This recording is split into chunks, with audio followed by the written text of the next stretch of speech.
In 65 AD, the Emperor Nero sent a messenger to Seneca's house. The message was simple: you will die tonight, by your own hand or by ours. Seneca had spent decades as the most powerful advisor in Rome. He had written some of the greatest philosophy the world had ever seen. He had more wealth, more influence, and more connections than almost any man alive. And when that message arrived, he did not chase Nero's mercy. He did not beg for his life. He did not explain himself or defend his record or try to negotiate his way out. He simply called his friends together, spoke to them calmly, and died on his own terms without a single word of desperation. The people in that room said they had never seen anything like it. Not because Seneca was not afraid, but because his silence and his stillness in that moment carried more power than any argument he could have made. I am going to show you exactly why that silence was the most powerful thing Seneca ever did. But first you need to understand why most people do the complete opposite when the stakes get high, because that one mistake is costing you more than you realize. Think about the last time something important was slipping away from you. Maybe it was a person you deeply loved starting to pull away. Maybe it was a massive career opportunity starting to fade. Maybe your public reputation was being questioned. Or maybe it was just the approval of someone you desperately felt like you needed. What did you actually do? Most people do the exact same three things every single time panic hits. They chase, they beg, they explain, they send the extra desperate text message. They try 10 times harder to prove their worth. They lay out their entire logical case, hoping that if they just say the right combination of words, the other person will finally understand them and give them what they need. And almost every single time it makes the situation completely worse. It is not because the effort itself was wrong. It is because the nervous energy underneath the effort was pathetic. Desperation is highly visible. It absolutely does not matter how carefully you type the message or how reasonable you make your argument sound. People can physically feel your panic, and the exact moment they feel it, the dynamic shifts permanently. The thing you were trying so hard to hold on to moves even further away. The person you were trying to impress instantly loses respect for you. The opportunity you were chasing closes its doors a little more with every single desperate message you send. The ancient Stoics watched this exact toxic dynamic play out around them constantly, and they identified 3 specific human behaviors that drain a person's power faster than almost anything else on earth: chasing, begging, explaining. These are 3 things that trick your brain into feeling like you are being strong in the moment, but they actually broadcast pure weakness to everyone watching you. These are the exact 3 things Seneca absolutely refused to do in his final hours on Earth, and deeply understanding why he refused is going to completely change how you carry yourself for the rest of your life.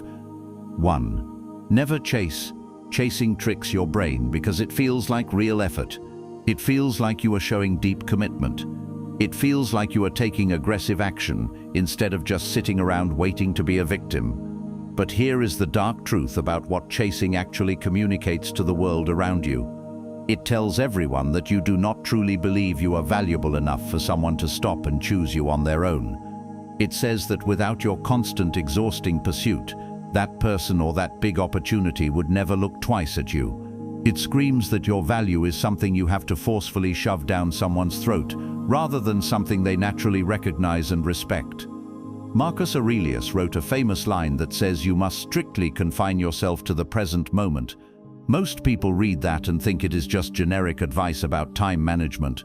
It is not. It is a direct military instruction about where your energy actually belongs. Your energy does not belong in chasing things that are actively running away from you. Your energy belongs in doing the hard work sitting directly in front of you. You do it so completely and so beautifully that the right people and the right opportunities are naturally drawn toward you like a magnet. Think about the most powerful people in your life, the ones who never seem to desperately chase anything, the ones who are totally calm and totally unbothered by whether someone chooses them or not. Are those people less successful than the desperate chasers? Almost never. They are usually 10 times more successful, because they pour all their energy into building something real instead of burning themselves alive, trying to hold on to something that is already walking out the door. Epictetus said you should never demand that things happen exactly the way you want them to. Instead, you should want things to happen exactly the way they naturally happen. That is not acting passive or weak. That is the absolute highest form of human confidence. It is the deep, unshakable belief that who you are and what you are building is already enough. It is the absolute certainty that you do not need to chase anyone, because what truly belongs to you will always find you when you are operating at your highest level. The exact second you stop chasing people, something massive shifts in how the world sees you. Suddenly you become a person with high standards. You become someone who absolutely refuses to run after things that do not run toward him. And that cold stillness, that quiet, absolute refusal to pursue anyone who is not choosing you, is one of the most magnetic and intimidating qualities a human being can possibly possess. But stopping the chase is only the first step. What most people do next is even more psychologically damaging, and it is something almost nobody ever admits they are actually doing. 2. Never beg. Begging does not always look like dropping to your knees and crying. Most of the time, begging is much quieter and much more pathetic than that. It is that extra double text you send after they have already left you on read for 3 days. It is the cowardly way you shrink your own personality just to fit into what someone else wants you to be. It is the constant nervous adjusting and accommodating and making yourself as small as possible, just hoping that someone will stay with you. It is giving toxic people their 5th and 6th chances when they have absolutely not earned them, because the alternative of accepting that they are never going to change just feels too painful to deal with. That is begging, and it completely destroys a piece of your soul every single time you do it. Epictetus was born a slave. He had less physical freedom than almost any human being who has ever walked the earth, and yet he became one of the most psychologically powerful and respected figures in all of recorded human history. He achieved that because he understood one brutal rule with absolute clarity. You absolutely cannot beg your way into being valued. Value is naturally recognized by others. It is never negotiated. And a man who has to beg for basic respect has already broadcast to the entire world that he does not truly believe he deserves it. He said you should never say that you have lost anything. You should always say that you have simply returned it to the universe. This was his ultimate weapon against loss. He did not beg for things that were leaving him. He released them with total cold dignity. Because a man who can release things with absolute dignity is a man who knows his internal value does not depend on keeping them. The hardest place to practice this is with other people.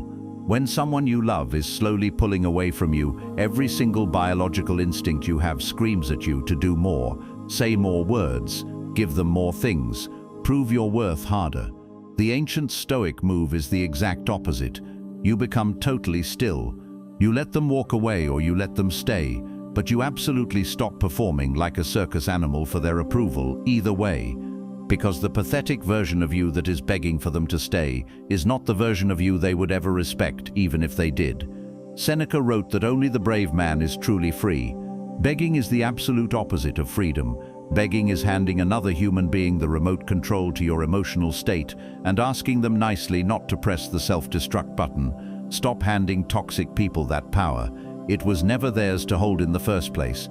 But of the 3 weak behaviors in this video, the third one is by far the most common, and it is the one that almost everyone falsely believes is actually a sign of strength, until they finally understand what it is really doing to them.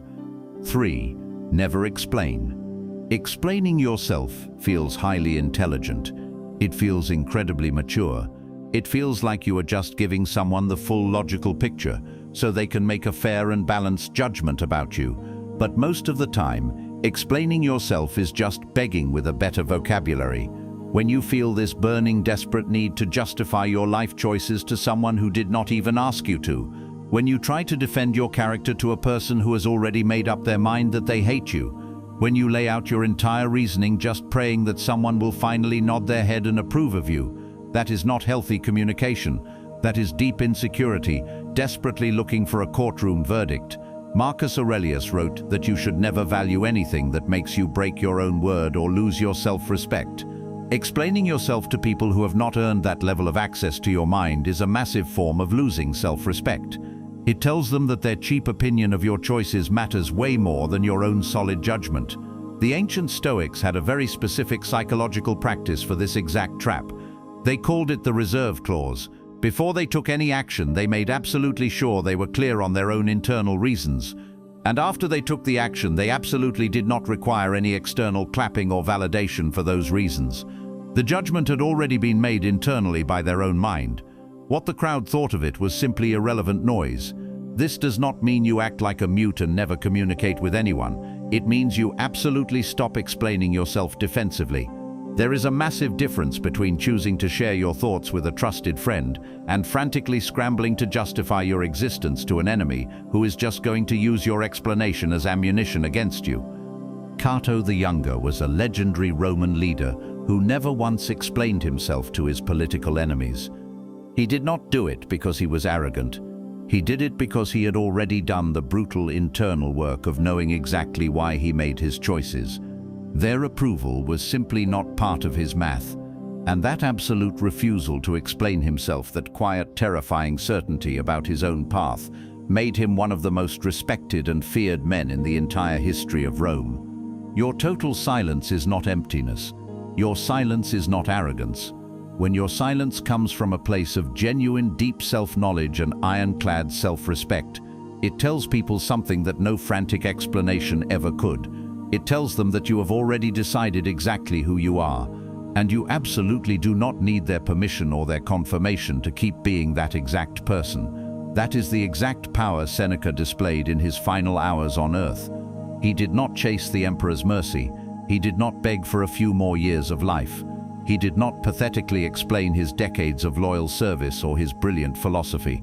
He simply lived out his last few hours as the exact person he had always chosen to be. He was totally calm. He was completely certain. He was absolutely free, not because his horrible circumstances gave him that freedom, but because he had built that iron fortress inside his own mind decades before that fatal night ever arrived. And absolutely nobody, not even an insane emperor with the power of life and death, could ever take it from him. That is what absolute silence built on genuine self-respect actually looks like. And that exact same untouchable power is available to you the very second you finally decide to stop chasing, stop begging, and stop explaining yourself to a world that does not deserve it. If you are finally ready to stop giving your power away, hit the like button right now, subscribe to this channel so you never forget these ancient laws of power, and go down to the comments and type the word silence to make your new standard permanent.